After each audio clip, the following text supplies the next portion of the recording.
Doctor आफताबुल्लाह इंकलाब जिंदाबाद, ISF जिंदाबाद, इंकलाब जिंदाबाद, इंकलाब जिंदाबाद, आईएसएफ जिंदाबाद, दिखे दिखे छोड़िए दाओ, आईएसएफ जिंदाबाद, दिखे दिखे छोड़िए दाओ।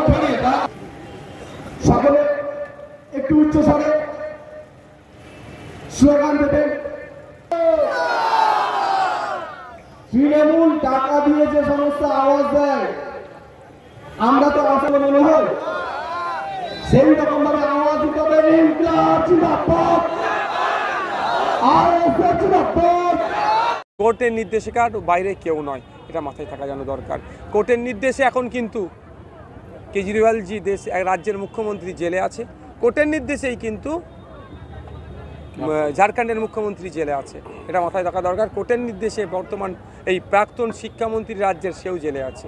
এরা যারা চুনোপুরি যদি মনে করে কোর্টের নির্দেশকে উপেক্ষা করব, আজকে পুলিশ আছে, দল পাশে আছে, অমুকজন দেখে নেবে, একটু সন্দেশখালীর দিকে তাকাক। সন্দেশখালীর মুকুটবিহীন বাদশাহ আজকে সে ক্রন্দনরত পিজন ভ্যানে, কারণ সে আগামীটাকে দেখতে পাচ্ছে, উপলব্ধি করতে পারছে। যে অন্যায় করেছিল শাসকের ছত্রছায়া থেকে পুলিশের সহযোগিতা নিয়ে আজকে দল তার পাশ থেকে চলে গিয়েছে, আর পুলিশের সহযোগিতা আর পাবে না।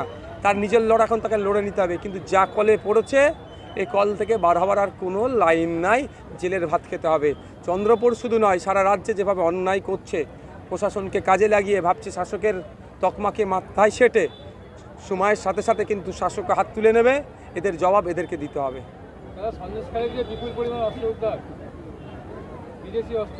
এখন কিছু হয়নি, যেটা দেখতে পাচ্ছেন এটা কিছুই নয়, কারণ এই সন্দেশখালী থেকে অস্ত্রশস্ত্র লোকজন নিয়ে এসে ভাঙড়ে পঞ্চায়েতের সময় হিংসা শওকত মোল্লা করেছিল।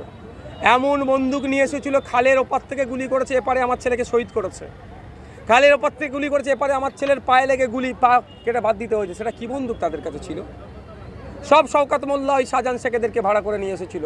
তদন্ত চলুক, আগামী দিনে শওকত মোল্লাকে হেফাজতে নিয়ে যদি কোশ্চেন করা হয় তাহলে আরও বড় বড়, তো ছোটো বন্দুক দেখলাম, এদের বড় বড় বন্দুক হতো, রেঞ্জও বেশি, সেটা হয়তো আসতে পারে।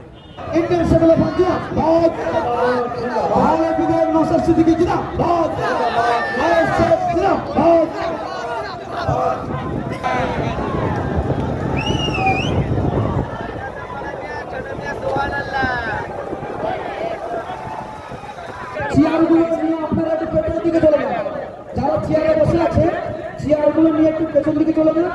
সামনে যেখানে চট আছে, চটটাকে সামনে না পারবে।